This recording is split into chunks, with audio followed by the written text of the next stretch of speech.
ਬੇਸਵਾਦੀ ਗੱਲ ਕਰਦੇ ਜਿਹੜੇ ਹੋਵਨ ਅਕਲੋਂ ਅੰਨੇ, ਆਪਣੀ ਮਨਾਵਣ ਵਾਲੇ ਗੱਲ ਕਦੀ ਨਾ ਕਿਸੇ ਦੀ ਮੰਨੇ। ਚੁੱਪ ਕਰਕੇ ਜਿਨ੍ਹਾਂ ਮੰਨ ਲਈ ਡੁੱਬ ਕੇ ਵੀ ਲੱਗ ਗਏ ਬੰਨੇ। ਦਿਲ ਨੂੰ ਰੋਕ ਲਾਵਣ ਲੋਕੀ, ਕਰ ਕਰ ਗੱਲਾਂ ਸਾੜਨ ਲੋਕੀ। ਪੱਖੇ ਹੱਥ ਨਿਵਾਲਾ ਦੇ ਕੇ ਤਾਨੇ ਦੇ ਦੇ ਮਾਰਨ ਲੋਕੀ।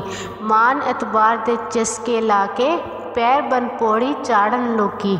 ਲੋਕੀ ਹੋ ਗਏ ਮਨ ਦੇ ਕੰਗਲੇ, ਖਾਲੀ ਰਹਿ ਗਏ ਉੱਚੇ ਬੰਗਲੇ। ਜਿਉਂਦਿਆਂ ਨਫਸ ਨੂੰ ਪਾਏ ਨਾ ਸੰਗਲੇ, ਮੋਇਆ ਕਬਰਾਂ ਨੂੰ ਲਾਏ ਜੰਗਲੇ। ਕਰ ਕਰ ਬਦੀਆਂ ਬੁੱਢੇ ਹੋਏ ਤੇ ਲੱਕ ਹੋਏ ਡਿੰਗੇ। ਹੱਡੀਆਂ ਦਾ ਚੂਰਾ ਮੁੱਕ ਗਿਆ ਪਰ ਅਮਲ ਨਾ ਹੋਏ ਚੰਗੇ। ਉਲਟੀਆਂ ਚਾਲਾਂ ਚਲਦੇ ਲੋਕੀ, ਭੇਦ ਨਾ ਦਿਲ ਦਾ ਦੱਸਦੇ ਲੋਕੀ। ਜਾਹਿਲ ਦੇ ਹੱਥ ਫਸਦੇ ਲੋਕੀ, ਮਾੜਿਆਂ ਕੋਲੋਂ ਛੁਪਦੇ ਲੋਕੀ। ਸੱਚੀ ਗੱਲ ਤੂੰ ਨੱਸਦੇ ਲੋਕੀ, ਫਰੇਬ ਦਾ ਹਾਸਾ ਹੱਸਦੇ ਲੋਕੀ।